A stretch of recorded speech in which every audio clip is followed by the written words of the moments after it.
So let's start with a very complicated question with a simple answer. So what is life? Life is nothing but the moments that you have actually lived upon the moments that you have existed, which is obviously a fraction. Rarely a few of us end up living our life as a whole. If you see, life is nothing but memories, right? They can be good, bad, sad, ugly, heavy, light. And mostly people say that you should count your life not by the number of breaths you take, but the moments that actually take your breath away. And I totally did not believe in that. And that's when life decided to teach me one lesson. And I think it's one of the toughest teachers you can have because it'll give you the practicals first and then the theory. So that's me. I used to enjoy my weekends, have a good time. The other days, like all the medical students, I used to literally be rubbing my butt off, trying to make the most of my time. It was around my internship time when I was in the hospital most of my time, after which I was working to get extra experience so I can run the rat race, be ahead of everyone else. Whatever free time I would get, I would hit the gym and just try to keep myself fit. And one fine day, I just felt sick. And by the Indian mentality, of course, pop a pill, get back to work. That's what I did to myself. Did not pay much attention. I did not get better. I kept on getting more ill and eventually got diagnosed with tuberculosis. That was something I could still cope up with. Now I had a 6-month block. I had to finish my treatment, but I told myself that, you know what, you can go back there, work double hard, get double experience, and still be a part of the race. And that was the only thing on my mind at that point in time. But fast forwarding 5-6 months from there, I still did not get better and eventually got diagnosed with XDR TB. For those who you don't know XDR TB, what it is, it's basically extremely drug-resistant tuberculosis. That means only a handful of medicines will work for me, and there was a slight chance that I might get out perfectly fine. And at that point in time, I did realize a few things. I lost, I don't know how much weight. I was 66, I turned 49. I couldn't walk. I was on bed most of my time. I started looking like a walking skeleton. And to sum up the pain in one picture, I would point to the last picture where I couldn't really pet my cat till my fever was gone. And that was indeed the most painful memory I have. What I realized at that point in time was our lives change when you face mortality. Till that point in time, we are living completely differently. And once you know that you might not be alive, you start reanalyzing everything. It's like you just fast-forwarded your life, became old, now you're having a flashback, and you think about all those things you should have done but did not do. And regret is one thing you do not want when the curtains are falling down. And I had some regret. Other thing that I realized is, why do we behave this way? We behave this way because humans have a tendency to respond differently to mixed information. There are a few things we know, a few things we don't know. One thing we know for sure is that each one of us comes with a limited set of time. We all have an expiry date. What we don't know is how much time do we have. So we start behaving as if we're just going to live forever. And that's where the main problem arises. Apart from that, it's all said and done. You start realizing that I have a second chance at life now. Every morning you get up, you're breathing, and that's like a gift. I decided that I was going to change it. Because if I was going to stay alive, I was definitely going to die at some point in time, but I would never want to be in the situation where I was regretting things again. Easier said than done. I was battling depression at that point in time, and I did what any other person would do, is go online and start looking for stories which can give you inspiration. Just go out there, start searching any videos, blogs, letters, and everywhere you would go, they would congratulate people for completing their treatment and surviving. So congratulations, you're breathing, you're fine, you should be happy. I am happy. I'm glad that you've survived, but that's not an identity. That's not what a 21-year-old wants to know, that you know what, you should be happy that you're breathing. Of course not. You have ambitions, you want to go out, you want to cycle, you want to climb mountains, you want to run, you want to do everything that you have. You're still in your 20s. So out of that frustration, what I decided was, if I can't find something online, if I can't find something out there to look up to, I am not just going to stay down there and not make a difference. There's a huge difference in being comfortable and being happy. I wanted to be happy. I did not want to just survive, but I wanted to thrive. And that's when I made a crazy decision that, perhaps I should do something that people consider impossible. And impossible is a really funny thing. It's a very relative term because most of the things seem impossible to a lot of us. For example, most people say that I can't lose weight, it's impossible. I can't crack that exam, it's impossible. I can't even attempt to do that, that's impossible. Let me tell you what impossible really is. You being in this room right now. You even being born is impossible. There's a 1 in 400 trillion chance that you would be alive, but here you are. And when you say that something is impossible, you're literally upsetting the universe because it had to go through a lot to make sure that you're here right now. And,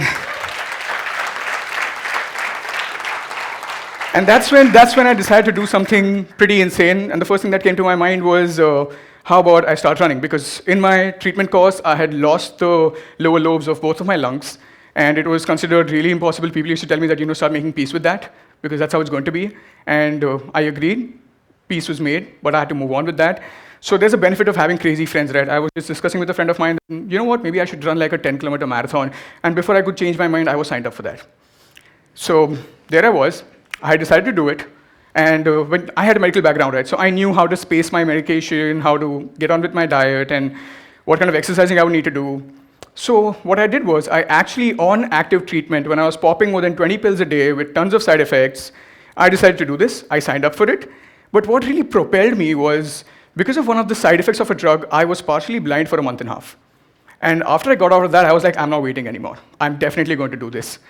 So in the month of Jan 2016, I actually ran a marathon while on active treatment, and I finished 10 kilometers in under 57 minutes. I woke up in the morning at 3 o'clock, had breakfast, took my first 9 pills. At 5 o'clock, I reached the venue, ran the entire race in 57 minutes, came back home, ate another meal, popped the remaining 6 pills, and just carried on with my day. That day, I came out with my condition. With TB, the problem is that there's so much stigma around it, no one wants to speak about it. No one's going to go out there and say that, you know what, I have TB. It's just that bad. So you can't really go out and ask for help. That's one of the major reasons why you have to go online or look for content to look for support. And when I put this out there, the response was, it was insane. There were so many people who reached out to me and told me that, even they go through so many problems in life, but the world changes by your example and not by your opinion. So I set out an example, did something which was considered impossible, because I wanted people to take inspiration from that. I wanted to learn that, you can overrule your circumstances. Does not matter what problem is small or big, you can obviously get over it. It did not matter what I did, what mattered is why I did that. And of course, once your mind is stressed by a new experience, you cannot go back to the same dimensions. So that's exactly what happened with me. After I finished the race, I decided that, now let's do something even more insane. If I finish my treatment and I get out alive from that, I will do a high-altitude trek. Again, benefit of having insane friends and siblings. My brother signed me up before I could change my mind. So I finished my treatment in May 2016. In August, I was already in Leh Ladakh. I was doing Stoke-Kangri. That's 6,100 meters, 20,000 feet high in the air. The oxygen is 30% of what you have. The air is really thin. There are no bathrooms, no water. It's a high-altitude desert. The weather is not your friend. And like every story, of course, there has to be twists, right? That's when a story is good. So when we were going up, half the people came back because of altitude sickness. When we started the summit day, we trekked for more than 12 hours to get to the summit. In the meanwhile, there was a snowstorm. Half of us went back from there. I ended up being the first group that touched the summit that day. And there I was, at 20,000 feet, with whatever remainders of my lungs. I trekked it, I finished it, 16 hours.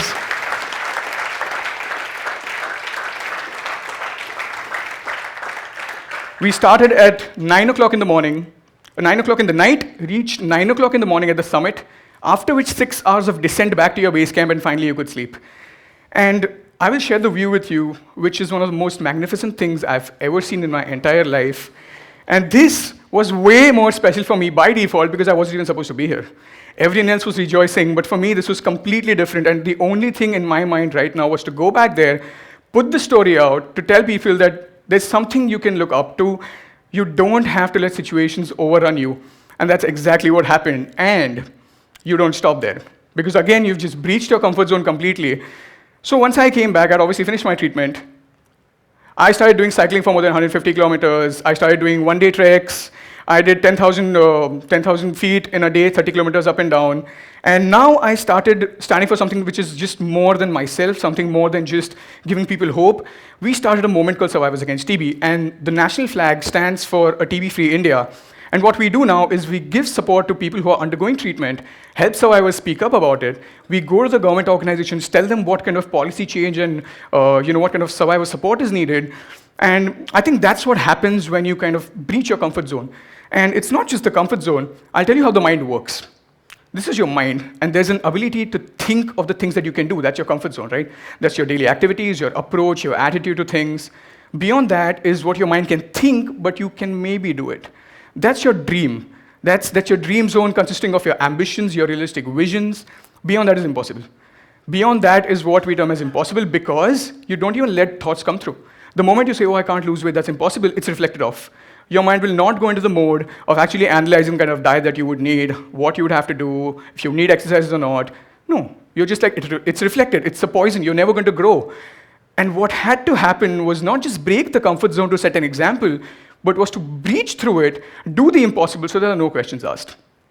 And there is magic out there. There is absolute magic. You have no idea.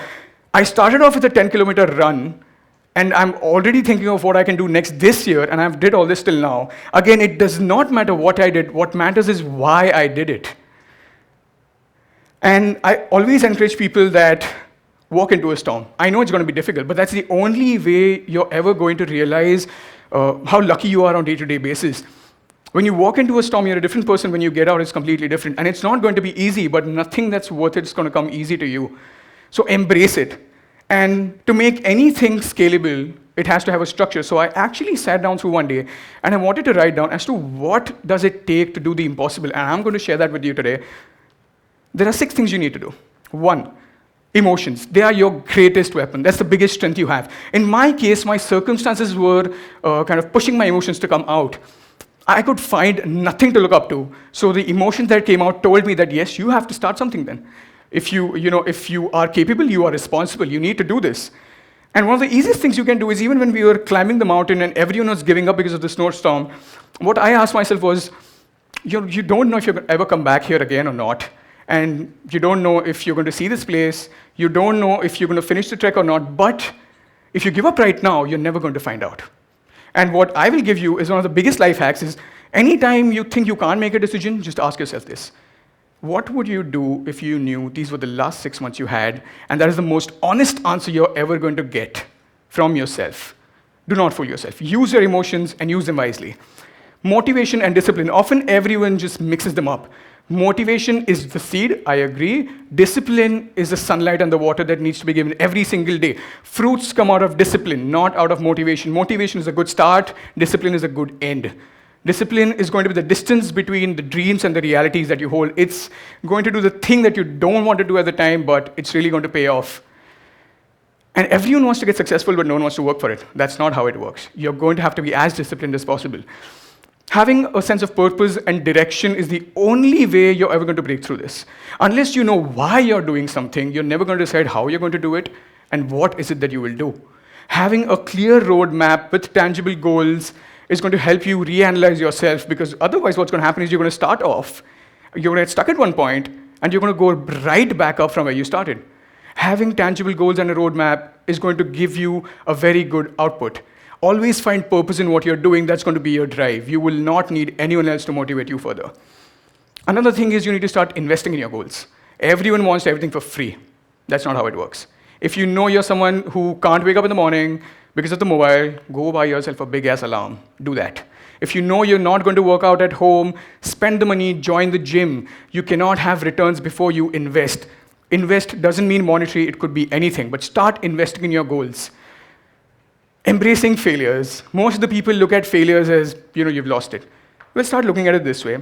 People who try lose. So failure is a gift which is kept for people only who try. You're going to miss 100% of the shots that you don't take. So there's no point going ahead in life, turning old, looking at it and be like, yaar, tabhi crunches mara hota, aaj six-pack hota. That's not how it works.